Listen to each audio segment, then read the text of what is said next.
Section 17 అని అంటున్నాం. ఇక్కడ విచారణ అధికారులకు అధికారాలు ఇవ్వడం జరుగుతా ఉంది. So powers of recording appellative and revisional authorities అని అంటున్నాం. సో ఎవరైతే దీనికి సంబంధించి ఉన్నతాధికారులుగా నియమించబడి భూమి సమస్యలకి సంబంధించినటువంటి అంశాలను సాల్వ్ చేస్తారో వారికి సివిల్ కోర్టుకి ఉన్నటువంటి అధికారాలను కల్పిస్తాము అని చెప్పేసి ఈ సెక్షన్స్ ద్వారా చెప్పడం జరుగుతూ ఉంది. అదే సెక్షన్ 17 అనేటువంటి అంశాన్ని ఇక్కడ మనం గుర్తించాల్సి ఉంటుంది. ఇక నెక్స్ట్ దీని తర్వాత సెక్షన్ 18 ఉంది. సో ఇక్కడ హక్కుల కోసం సివిల్ సూట్ అని అంటున్నాం, సివిల్ సూట్ ఫర్ డిక్లరేషన్ అని అంటున్నాం.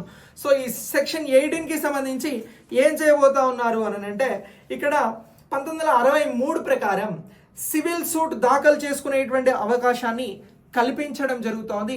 ఇక్కడ హక్కులకి సంబంధించి ఎవరైతే దీనికి సంబంధించి రికార్డులలో ఎంట్రీలకి సంబంధించినటువంటి అంశాలలో నష్టం కలిగితే దానికి సంబంధించి హక్కులు వాటి ప్రకారం ఇక్కడ సివిల్ సూట్ వేసుకునేటువంటి అవకాశాన్ని కల్పించడం జరుగుతోంది.